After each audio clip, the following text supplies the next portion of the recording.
Hello everyone. Today, the Worm Audiobook Project brings you our third and final full cast production.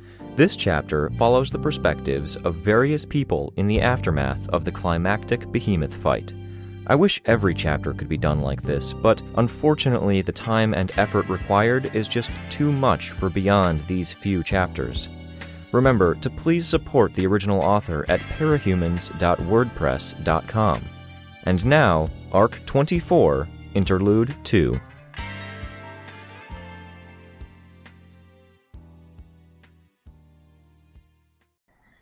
Section 1. The Wards. Well bandaged. They did a good job. The doctor had to raise her voice to be heard over the helicopter's rotors. She was older, blonde to the point that it was hard to distinguish if her hair was still blonde or graying. Her expression creased in concern. Wanton nodded mutely. "What happened?" the doctor asked him.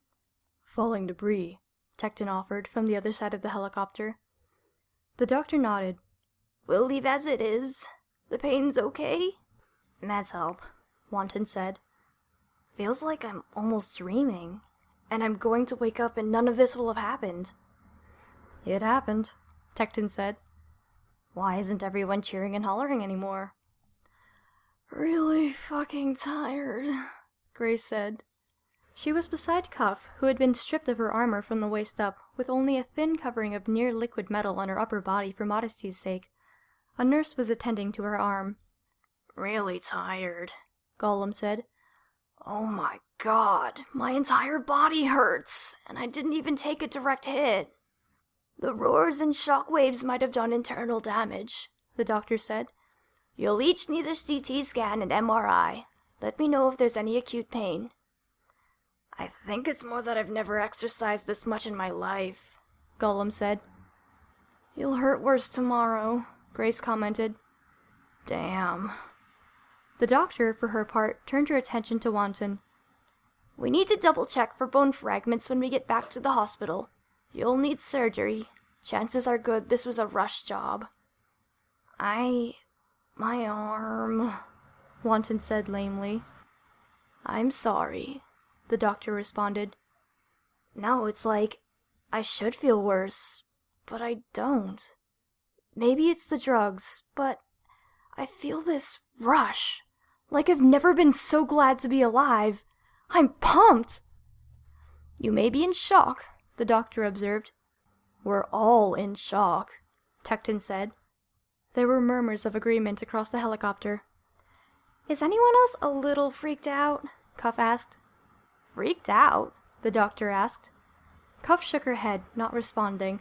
Her attention had shifted to her arm as the doctor bound it. Tecton ventured a reply instead. "I think I understand what Cuff means. It's hard to believe he's gone. It's like you're 5 years old and Leviathan appears for the first time, and your parents have to explain that a bunch of people died, and it's because of these monsters, and yet no one has figured out why." "Yeah," Cuff said. "What happens next? Leviathan or the Simurgh? We kill them? Stop them from blowing up or doing their version of blowing up? I can't really imagine that we'd beat them, give our all and hope that Skyan shows up and fights like that again, kill them, and then have everything be okay." "You just got powers barely a month ago, and you're already this grim?" Wanton asked. "I've been dealing with the aftermath of the Endbringer attacks for a while," Cuff said. Her eyes were on the floor, an expression of pain crossed her face as the doctor cut away a tag of burned skin on her shoulder. The scar was like a snowflake carved into the skin surface, angry and red. Her arm seemed to tremble involuntarily. "It's okay to worry," Tecton said. He gestured towards Weaver. "Weaver said as much. They've got a nasty habit of escalating in fights themselves, and in the grand scheme of things, Behemoth got too predictable. So Leviathan started showing up. We started to coordinate defenses, get the world on board to deal with them. Simurgh comes. And now we killed one, so how do they escalate from there?" Grace asked. "It's a concern," Tecton said. "And it's one that people all around the world are going to be discussing. Rely on them. Don't take the full weight of the world onto your shoulders. We fought, you guys made a good show of it," Tecton said. "I could have done more," Cuff said. "You're new, inexperienced, and I don't mean that in a bad way. As far as jumping in with both feet first, you guys managed it. You, Gollum, and X, you stood up there, shoulder to shoulder with veteran heroes, and you fought, even though you're rookies. You have absolutely nothing to be ashamed of, okay? Cuff didn't reply. Okay? Tecton asked. When my family got killed in Hawaii, I made promises to myself. It's why I came. I don't feel like I did enough to fulfill my own end of those promises. There's always a next time, Tecton said. You say that like it's a good thing, Wanton said. Yeah, shit. Grace muttered. It's not quite over yet, right? Right, Tecton said. But there's time before the next one. Let people in the know handle the worrying. We did everything we could. Now we recuperate. We celebrate, because we deserve to. We take the time to heal. In response to the glances cast his way, Wanton waved his stump around. Going to take getting used to. Getting dressed, eating. He moved the stump in the direction of his lap, jerking it up and down. Cuff looked and squeaked in embarrassment before averting her eyes. Writing, Wanton finished, a goofy smile on his face. Your handwriting must be awful, Gollum said. There were chuckles here and there from among the group. Even the nurse tending to Cuff smiled. We did good, Tecton said, and some people will recognize that. Others are going to see all the bad that happened in New Delhi and point fingers. Be ready, in case you fall under the crosshairs. There were nods from the rest of the Chicago wards. Tecton glanced at Weaver, then back to his team. What do you think? You have to ask, Grace asked. You weren't keen on the idea at first, Tecton replied. I'm still not 100%, but whatever little doubts I have, it's kind of a no-brainer. Yep, Wanton said. Gollum? Tecton asked. Have you ever talked to her about it? I'm a little scared to, the boy said. I mean... He glanced at the doctor. Everything here is confidential, Tecton said. Well, given my past, the people I was with before I came here, I'm worried there's hard feelings. They were in the same city. I don't know what exactly happened. What if one of them did something to Weaver, or her friends? Is she the type to hold a grudge? Going by what apparently happened in Brockton Bay, Wanton said, not so much. If she has a reason to hold a grudge, you don't tend to live very long. Gollum frowned. You're not being helpful, Wanton. Or fair to Weaver, Tecton said. I'm suffering, Tec, Wanton said, making the words into an exaggerated groan. Tecton shook his head, turning to Gollum. Tell her. Explain your circumstance. Let her know you're from the same city, that you don't share your family's ideology. The name should say as much, Gollum said. Tecton nodded. He drew in a deep breath, then exhaled. The adrenaline was burning off, and with it, a deep exhaustion was settling in. He looked at Weaver, where she sat at the far end of the bench. Her old teammate had insisted on coming with her, along with a cluster of small dogs. They'd fallen asleep within 2 minutes of takeoff. Weaver had been first, her head leaning against her friend's shoulder. Her friend had been next to drift off, a dog in her lap, others lying underneath the bench. We'll talk to the bosses, Tecton said. See about taking Weaver onto the team.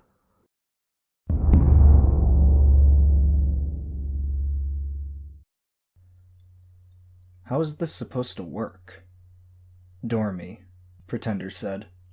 A light sliced across the floor of the alleyway, 3 feet across. When it had reached its full length, it began thickening, raising up until the portal was a full 4 by 7 feet. There was a long white hallway on the other side. Carefully, he stepped through, with legs that weren't his own. Pretender. He stopped, then turned around. Satyr. You don't have to go with them, Satirical said. I think today proved I do. And everything we were working on? Everything we were working towards? I talked to some powerful people. People behind the scenes we've barely heard of, Pretender replied. What we were working on in Vegas doesn't even compare. Small potatoes. Doesn't feel like small potatoes, What's so important that you'd run off? Pretender frowned, an expression hidden by the helmet he wore. You can talk to me. You know I can keep secrets. Or are you talking about the Endbringers? I think today showed they can deal with Endbringers on their own, Satyr said. It's bigger things. Bigger than Endbringers, Pretender answered. End of the world. Satirical sighed. Of course it is. I'll help you with the little things when I have the time. We have resources, and maybe we can use you guys. Sounds like a plan, Satyr said. He approached Pretender, extending a hand. Pretender shook, gingerly, unsure of the full extent of Alexandria's enhanced strength. Satyr held on to the hand, caressing it. They say you should marry your best friend. And now that you're a woman... Pretender chuckled a little, before withdrawing his hand from Satyr's. That line again? I don't think that's what they meant. She's yours for keeps? Brain dead. Her body's peculiar. Doesn't really age. Hair doesn't grow, nails don't grow. Wounds don't really heal or get worse. She used cosmetics to look older, to throw people off. Only the brain was left pliable, adaptable. Even then, most of it was hardened, protected. Those duties offloaded to her agent. Satyr studied Pretender's new body without shame. His eyes rested on Pretender's forehead. I see. And with that plasticity, the brain was left more vulnerable. Only a little. Enough to be an Achilles heel. She's a Case 53, I suppose. All of us, maybe.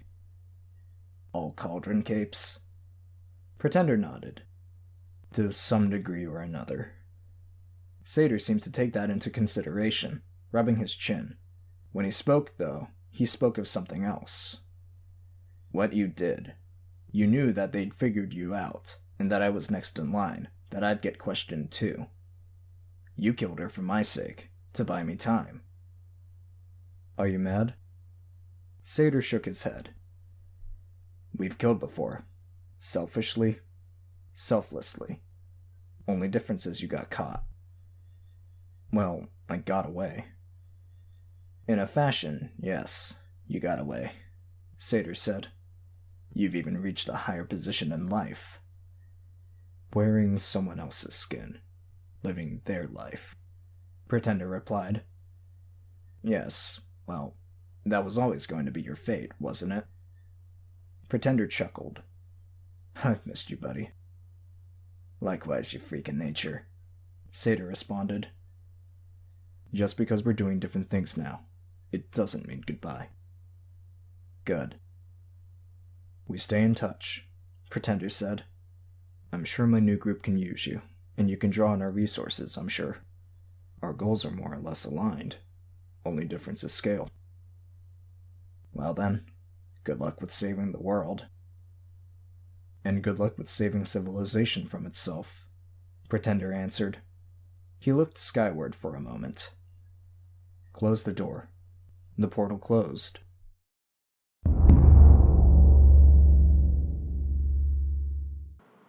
Connecting to agchat.parahumans.online016.par:6667, attempt 1 of 55. Resolving host name. Connecting. Connected. Using identity Iblis, Nick Iblis.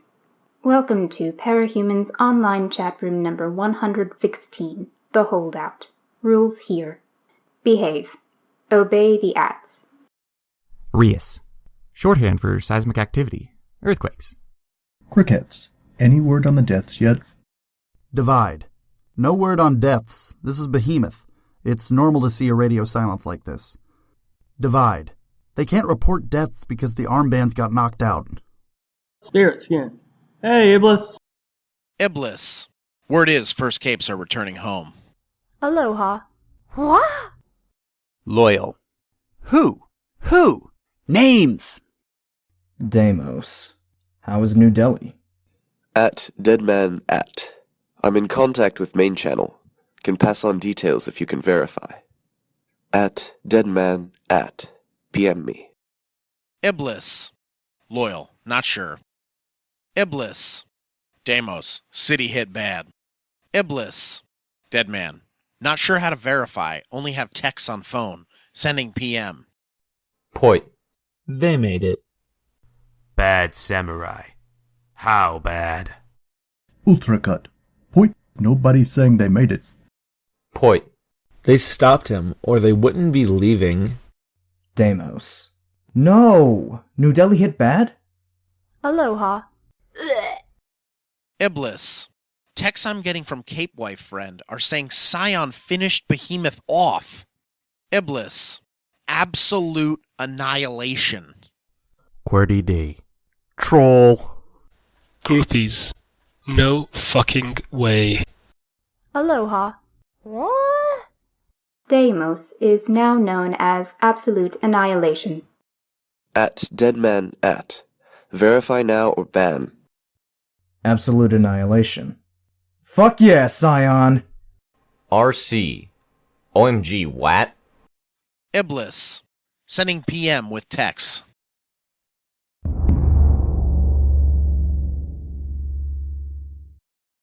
Colin shifted his weight restlessly, watching the screens. There was a process, he knew. He'd been filled in on the details, forewarned. That didn't make this any easier. Too many years he'd spent alone. Too many years he'd had nothing to care about, nothing and nobody to hold precious. A dad who'd worked 2 jobs, a mother who traveled. They'd divorced, and virtually nothing had changed in the grand scheme of things. They'd looked after him, but they hadn't been there. They'd been occupied with other things, with dreams and aspirations that had never included him. Colin knew he'd been a weird child, had never made friends, had convinced himself he didn't want or need them. He was efficient in how solitary he was. He'd even prided himself on it for a time, that there was nothing to hold him back, that he could, should the mood strike him, pick up and leave at any time. He'd modeled his life around it, had led a spare existence devoid of the little touches of home, of roots. He'd saved money so he had the ability to travel, to get a new place in a new city if the mood struck. It had even been an asset when he joined the Protectorate, the ability to relocate, take any open position. It was only now, a full 15 years later, that he started to wonder what he'd missed out on. Did most people know how to handle this sort of thing, the absence of someone they cared about? Did they have an easier time handling the moments when they weren't sure if they'd ever see those people again, or was it harder?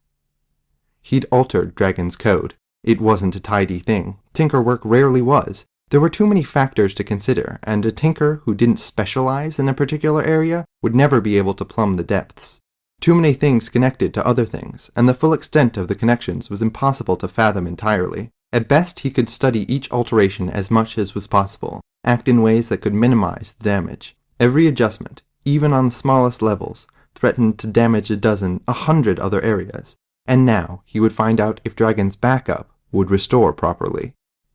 Error. Temporal modeling. Node 08 has failed to load. Attempting child routines to bridge. Error. Horospectral analysis. Node 1119 has failed to load. Attempting child routines to bridge. Successful load. Circadian checkmatch. Node ER089 require 2 of 3 stable child routines for acceptable bridge. Error. Meteorological chronostic. Node Q1118 has failed to load. Attempting child routines to bridge. Error. Stimuli tracking. Node FQ has failed to load. Attempting child routines to bridge. Successful load. Orientation patch. Node FQ02903 require 3 of 3 stable child routines for acceptable bridge. Error. Parietal space. Node FQ161178 has failed to load. Attempting child routines to bridge. Error. Recognition domain. Node FQ299639 has failed to load. Attempting child routines to bridge.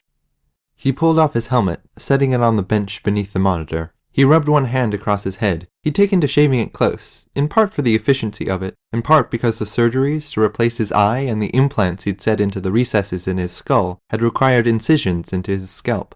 Dragon had handled that. His fingers traced the faint, almost imperceptible scars that ran neatly across the sides and top of his head, marks she'd left on him. More errors appeared on the screen. The estimated time of a successful backup clicked upwards with each one. 2 hours, 3 hours, 6 hours.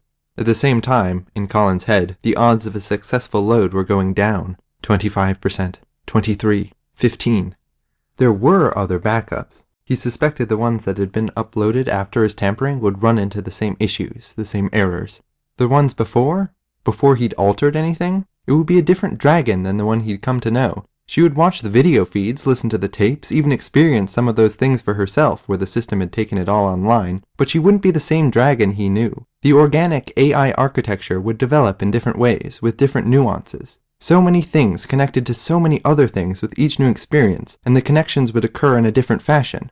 No, he realized, even worse, he would have to head her off before she got access to the data. If he had to load that backup, he would be loading her as she was before he freed her from the PRT shackles. She would be obligated to fight him. He'd managed a sneak attack the first time. The second? She'd see what he did, force him to try other means. And he'd have to be more ruthless, knowing he was doing harm to her, injuring her to her core. He couldn't bear to watch further. It was too soon to try another backup, both in terms of the system's ability to handle the task and his own ability. But sitting here, watching the list of errors grow, it was angering him, and it was an anger without a focus. Touching 2 fingers to his lips, Colin moved those fingers to the monitor's frame, pressing them there. The gesture was sentimental enough it felt unlike him, somehow false. Doing nothing would feel wrong too.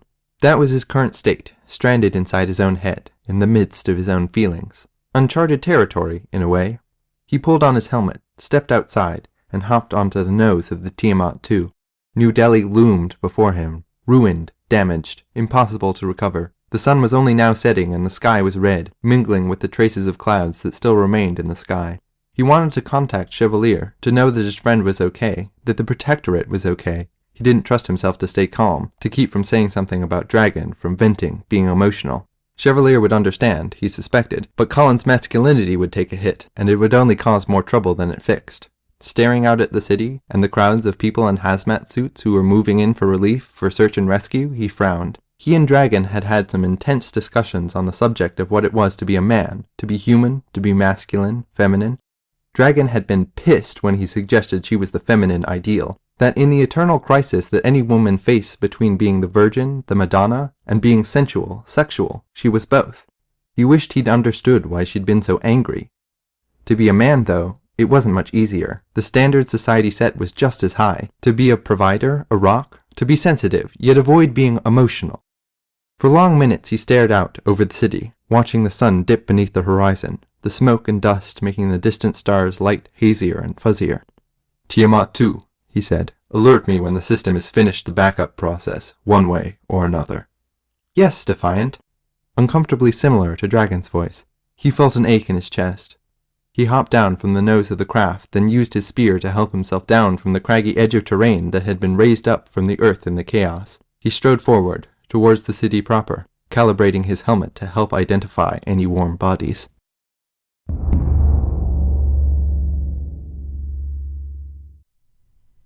Annex? Kirk? Kirk sat up from the hospital bed. You can stay where you are, the doctor said, not looking up from the clipboard. I'm okay, Kirk said. Your test results are taking some time, I'm sorry. We can expect a 2 or 3 hour wait. Half an hour for the MRI, 45 minutes for the CT scan. At least it's something to do, Kirk replied. You'd be surprised at how quickly it gets boring, the doctor answered. Kirk winced.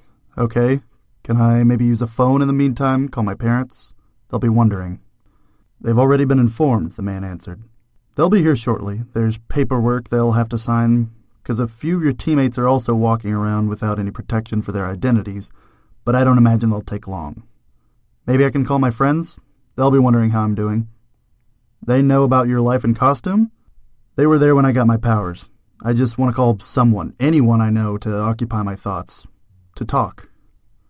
There's a phone at the nurse's station, center of the floor. Ask and they'll punch in the number to dial out. Okay, Kirk said, smiling. He gripped the side of his hospital gown to bind it shut. The doctor started.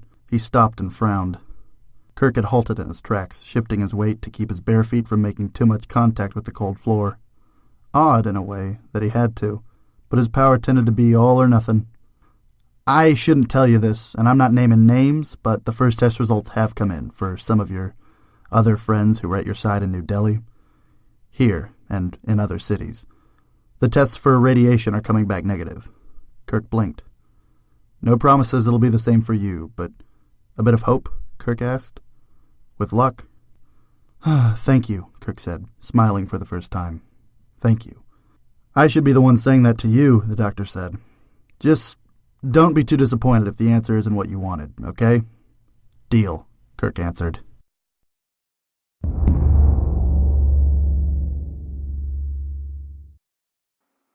Further reports are coming in from multiple sources. The Endbringer behemoth has been reported as being slain in New Delhi.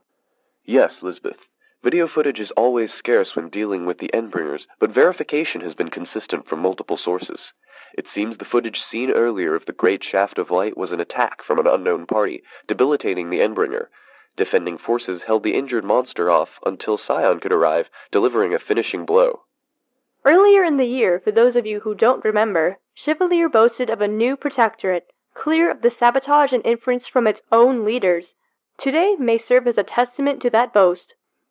All around the world, people seem to be celebrating, but it's a markedly cautious celebration. Early polls on the UKCC website suggest that a full 18% of people who voted are waiting for more information or verification before celebrating the hero's victory, and 10% of people don't intend to celebrate at all. Not at all? No, Elizabeth. In the comments thread of the poll, a common trend seems to be the feeling that he isn't or can't be dead, that the heroes were mistaken, or that this might even provoke a response from the remaining Endbringers. Amazing. We're just now getting more information on them.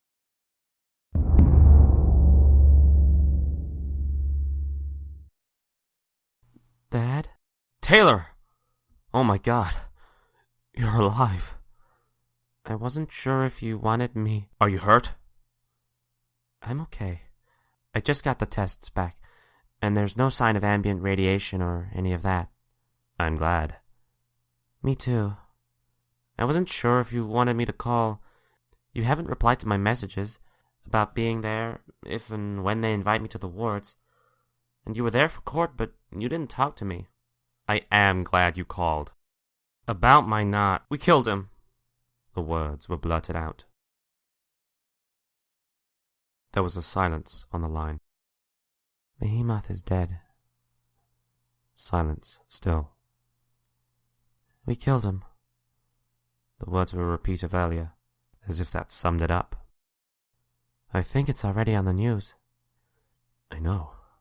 I saw, but I didn't quite believe it.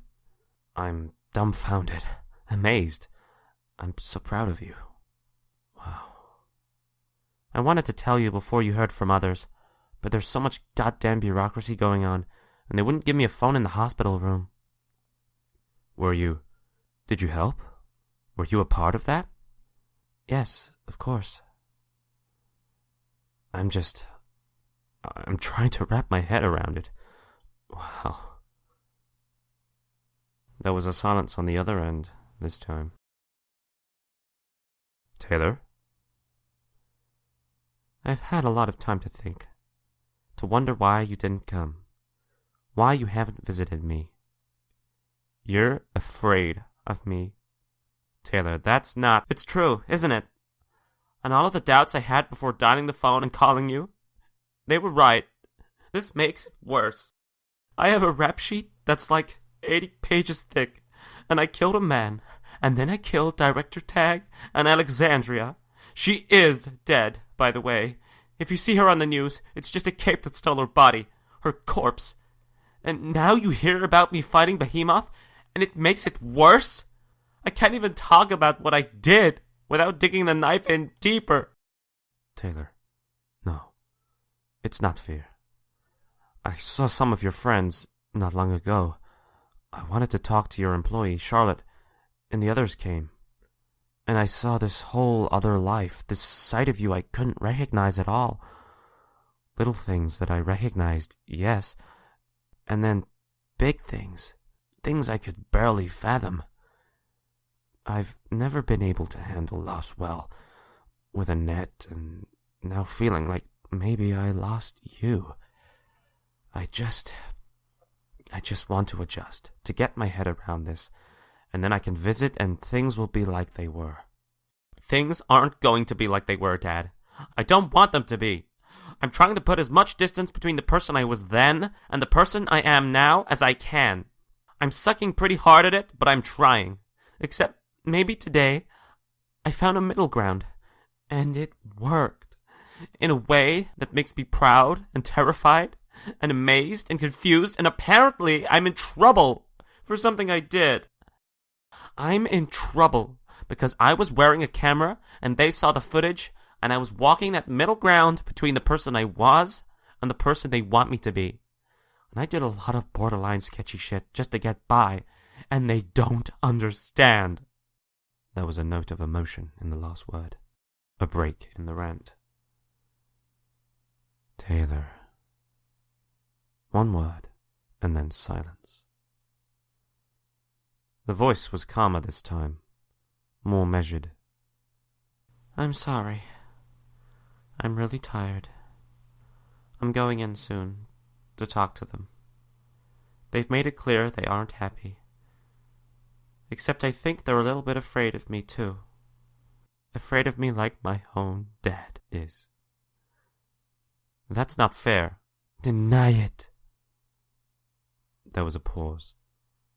I'm not afraid, Taylor. If there's any fear, my love for you outweighs it by far. Understand? But the phone was already steadily buzzing with a dial tone. The pause was enough.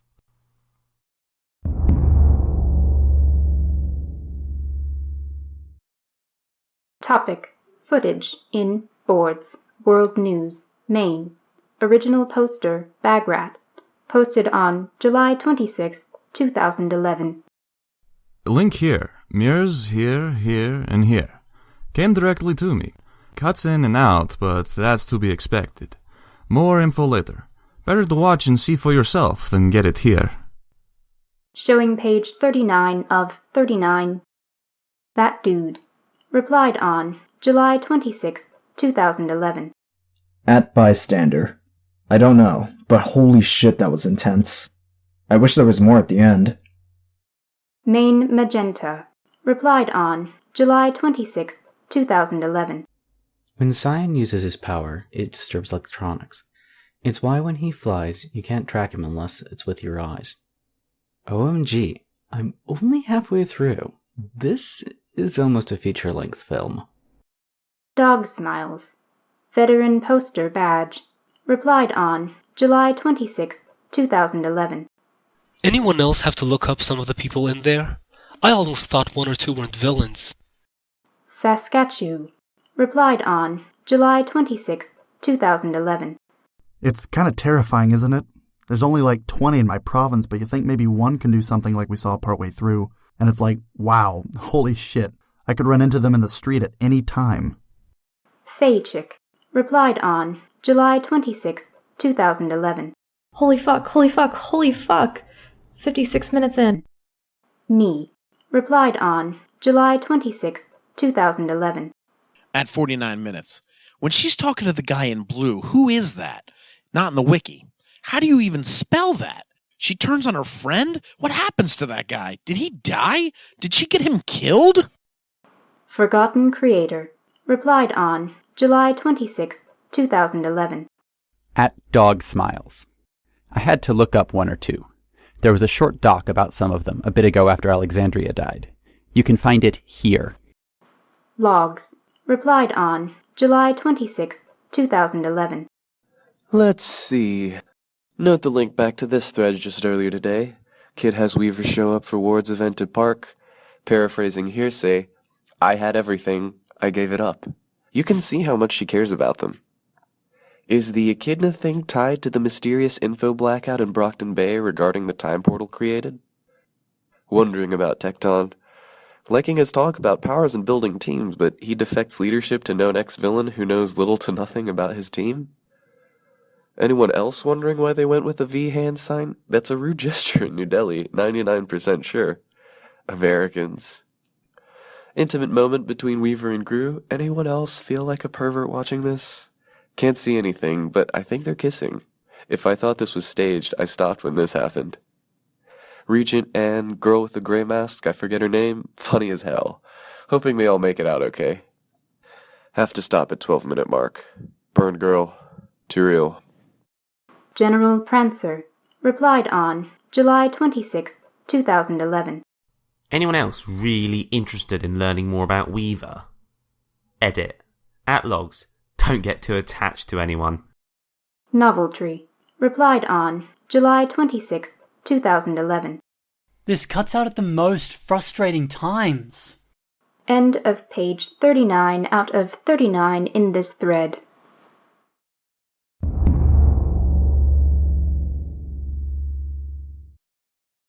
Glenn reached across his keyboard to refresh his email, then hit the key on his keyboard to shut down the machine.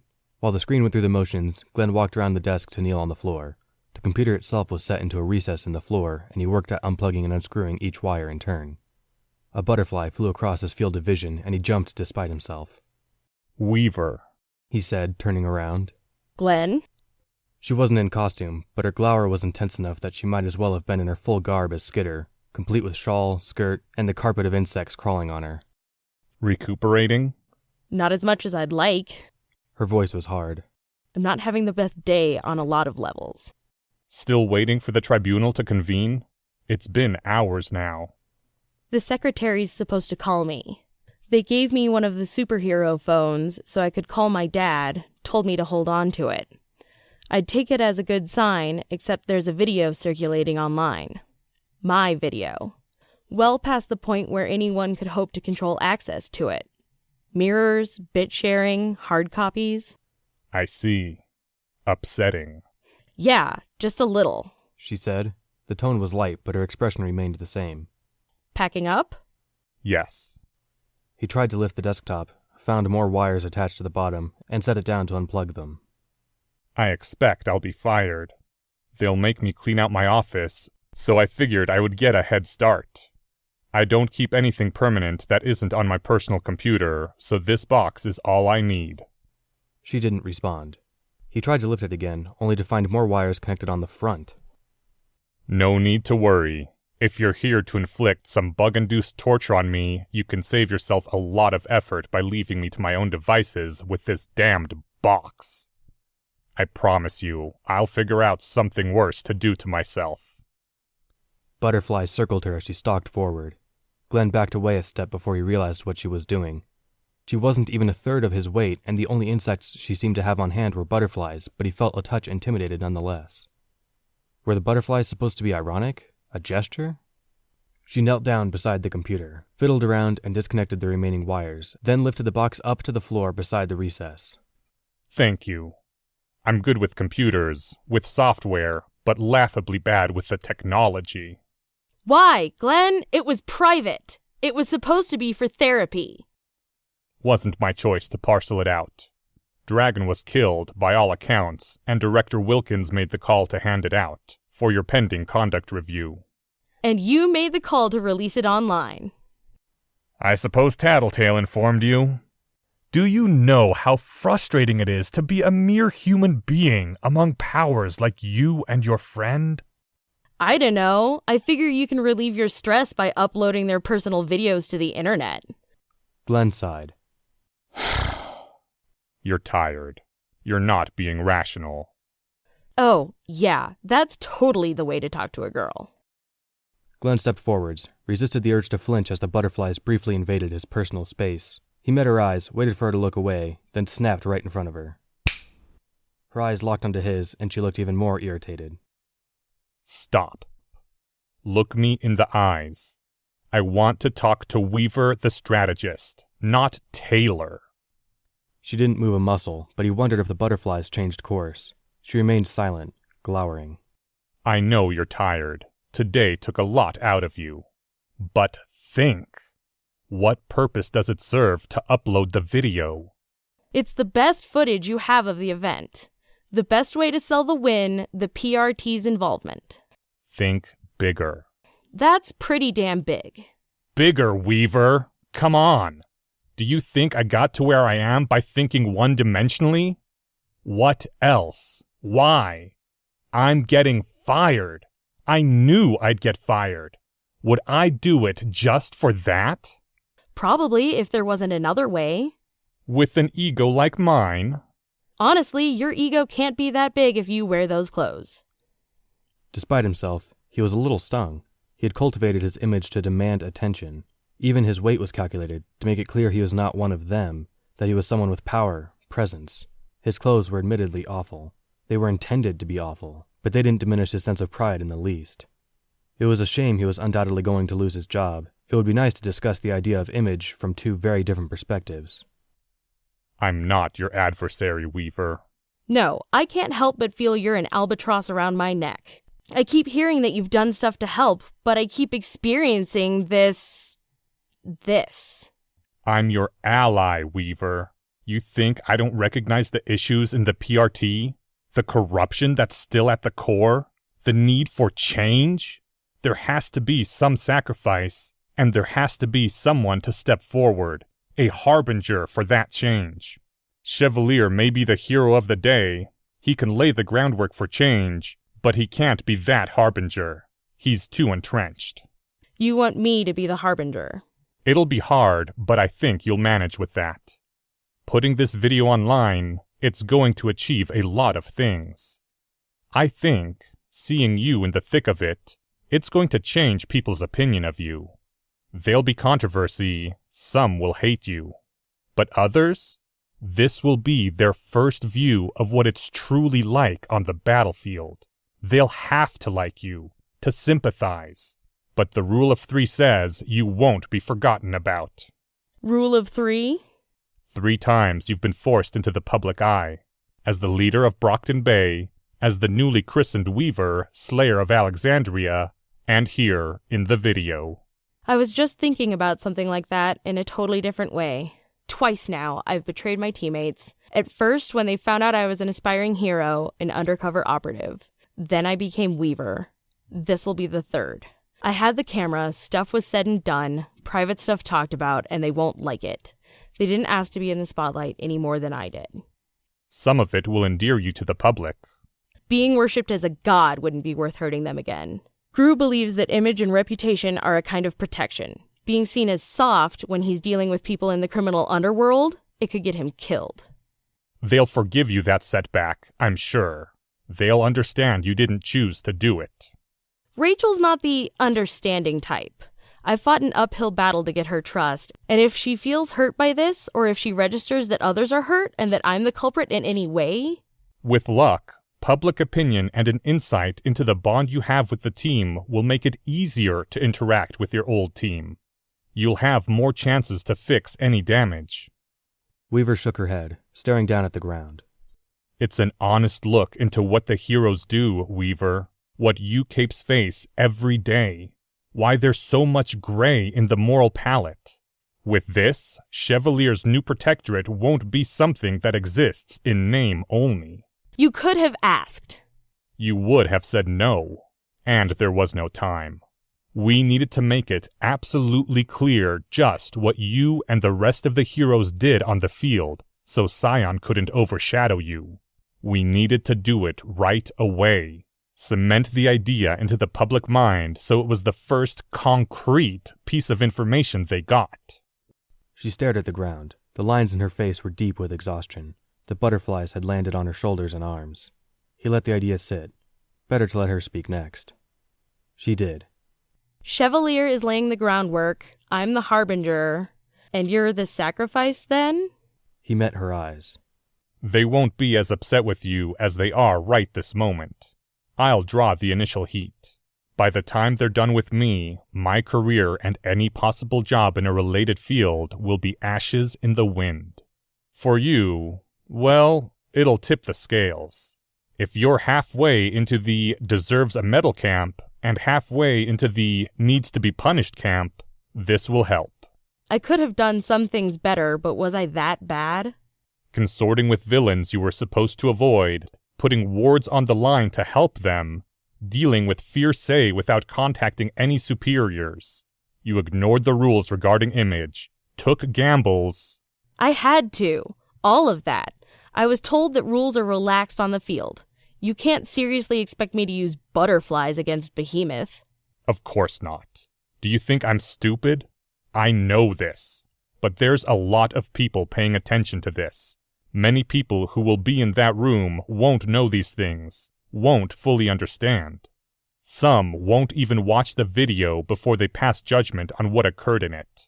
Never underestimate the stupidity of people. Weaver made a sound, halfway to a sigh, halfway to a laugh. Glenn smiled a little. The video burns one bridge. No more butterflies. Though they won't hurt, because it makes it a hell of a lot harder for any common criminals to complain about an excess use of power. But I'm digressing. Weaver's phone beeped. A moment later, Glenn's vibrated.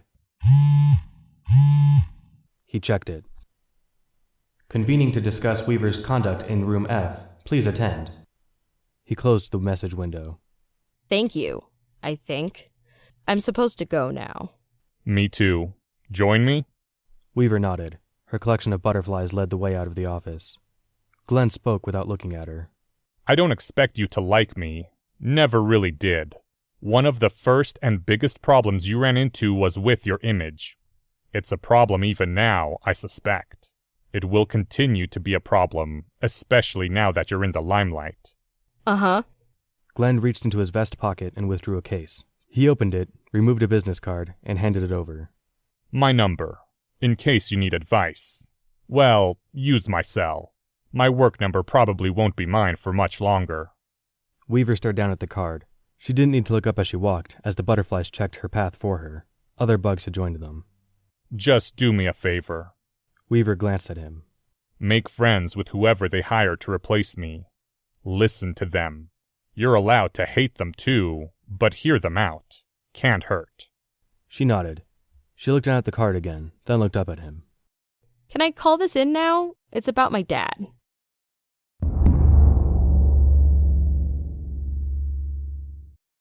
Defiant?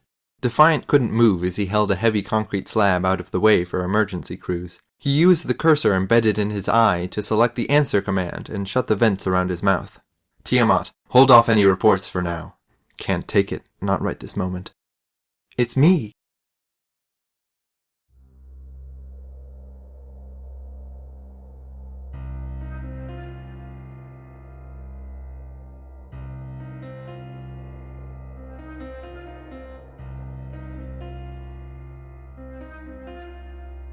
Hi, this is Rain. Thank you for listening to this special full cast interlude chapter from the web serial Worm, written by J.C. McCrae and performed by the Worm Audiobook Project. I want to extend my thanks to the 21 people who contributed to the 36 unique roles in this chapter. The credits will continue after the outro. I want to say thank you to everyone who has supported the Worm Audiobook Project by telling their friends and family and sharing on social media. Speaking of, we have a Facebook page now. You can find it at facebook.com/wormaudiobook. Remember, you can always find every chapter on our website, audioworm.rein-online.org. You can also find us on iTunes or any podcast app by searching Worm Audiobook. As always, thank you for listening.